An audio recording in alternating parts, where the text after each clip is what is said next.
It was 1983. I was at university having a great time. It was the 80s, right? The Go-Go's, all the 80s new wave dance music. It was a lot of fun, but there was also a lot of fear, and it was of nuclear warfare. In 1983, Reagan, he was president, and the left freaked out. They said, "Oh, he's a warmonger. He's going to destroy the entire world."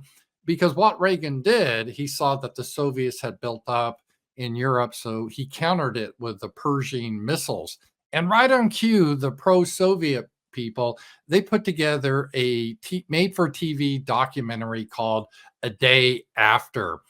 And it showed what would happen in a nuclear war between the Soviet Union and the United States.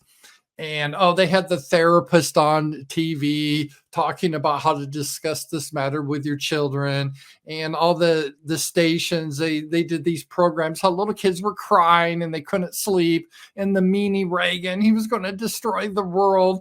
And it was everything. And at the time, I supported Reagan. I hated the hippie left. I'm like, what the hell? This is all Soviet bullshit propaganda. Reagan's not going to destroy the world. This is actually a good counter. And it turns out I was right and Reagan was right. And because he put the Pershing missiles into West Germany, they were able to have an arms reduction. So it worked. But nevertheless, the whole left was anti-nuclear war and anti-war in general. Like the television program MASH, and it was like the evil right wingers were the hawks. Well, now fast forward 40 years later, right now, and the Russians, they're no longer the Soviets. So they're no longer the godless communists. In fact, they now are Orthodox Christians against all the LGBTQ bullshit. And so now they're the bad guys to the left. But the Russians, because of statements by Macron, the French president, about maybe NATO's going to get into the war, then you have that fat woman, Victoria Nuland, who she's now suggesting that Ukraine should attack Russia itself with weapons provided by the United States. So there's this whole effort by these neocons to escalate the war.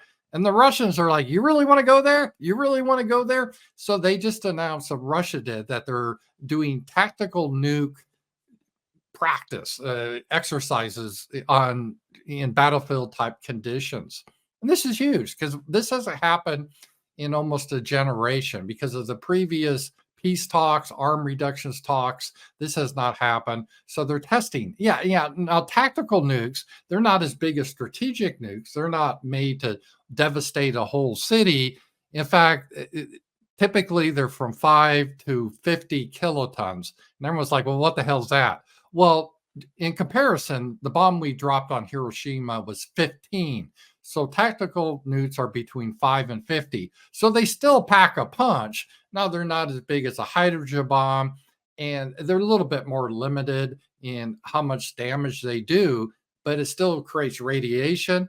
And the problem that could happen is this could escalate on both sides, because if we should attack Russia because Ukraine is losing, Russia may respond with tactical nukes, and we would feel the need to do the same. And then it could quickly escalate from there. And it's really, really a bad thing.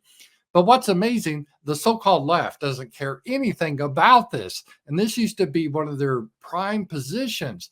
And the only reason I can think of the swap is because the left, they hate Russia now for what Russia stands for. When Russia, again, was Soviet and they were communist and they were anti-God and they were anti-freedom. Yeah, they were putting this propaganda. Oh, we must never get involved with a nuclear war with Russia.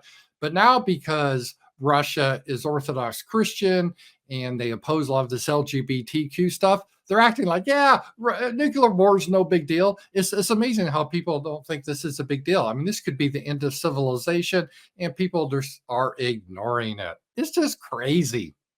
Talk to you guys later.